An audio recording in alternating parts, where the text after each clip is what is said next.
Government school కి రావడం జరిగింది. ఇక్కడ పోలింగ్ స్టేషన్స్ అన్ని కూడా లోపల అరేంజ్మెంట్స్ అవన్నీ అధికారులు కూడా అరేంజ్ చేస్తున్నారు. అండ్ ప్రతి పోలింగ్ స్టేషన్ లో దాదాపు 100 ఓట్స్ వరకు పోల్ అయినాయి. 45 minutes టైంలో దాదాపు 70 నుండి 100 ఓట్లు ఒక్కొక్క పోలింగ్ స్టేషన్లో పోల్ అయినాయి. అండ్ జనాలు ఈ ఎలక్షన్లో అత్యధిక పోలింగ్ జరిగే అవకాశం కూడా ఎర్లీ మార్నింగ్ బై 7 o'clock అందరూ కూడా రావడం జరిగింది. పోలింగ్ స్టేషన్స్కి రావడం జరిగింది. మంచి ఓటింగ్ పర్సెంటేజ్ ఎలక్షన్లో పెరిగా ఉంది. ఏర్పాటు ఎలా ఉన్నాయి? ఏర్పాటు ఎలా చేసిన అధికారులు? చాలా చక్కటి అరేంజ్మెంట్స్ ఉంది. చాలా లోకల్ డౌన్ చేయడం కెమెరా వస్తలేదట కాదు. కానీ ఈసారి మాత్రం ఇప్పుడు చూస్తున్న పరిస్థితి చూస్తే 70%, 60-70% పోలింగ్ జరిగే అవకాశం. ఎందుకంటే నేను ఇప్పుడు దాదాపు 5-6 పోలింగ్ స్టేషన్స్కి వెళ్తే 70 ఓట్స్, 60 ఓట్స్ వితిన్ 40 minutes. అన్న కెమెరా చూసి చెప్పండి. నవీన్ యాదవ్ గారు గతంలో ఎప్పుడు కూడా 50% ఓటింగ్ దాటలేదు సార్, ఎంత అవుతుంది అనుకుంటున్నారు మీరు? నాకు తెలిసి 63%, 62-63% అవకాశాలు ఉన్నాయి. నా ఓటు మా ఫ్యామిలీ మెంబర్స్తో కలిసి వాల్టర్ వెంకటగిరి స్కూల్లో ఫస్ట్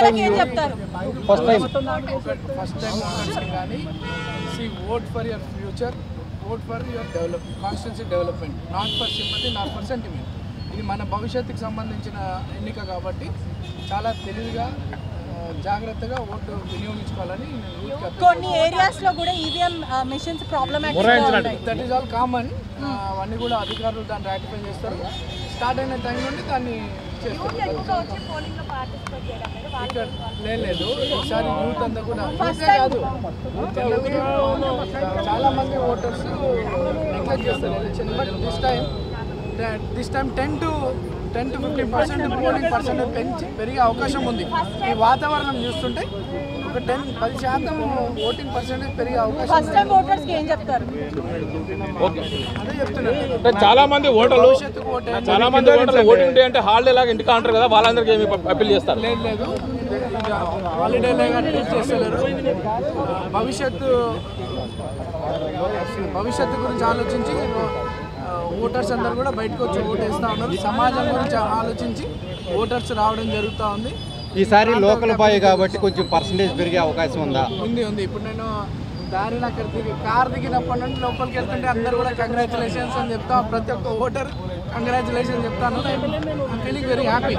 అండ్ మోరల్ లోపలికి వచ్చిన తర్వాత దాదాపు 60-70-80 ఓట్స్ వితిన్ 40 minutes పోల్ అయినాయంటే దానిలో 20 minutes మొరాయించింది. అవన్నీ కూడా చరిత్ర సృష్టించినోడు ఇప్పుడు ఆ చరిత్రని తిరగరాయబోతున్నాడు. అబద్ధాల గోడల్ని బద్దలు కొట్టి నిజాలను రాగా మీ ముందుంచబోతున్నాడు. నిజమైన వార్తల కోసం వెంటనే డౌన్లోడ్ చేసుకోండి రా యాప్ని.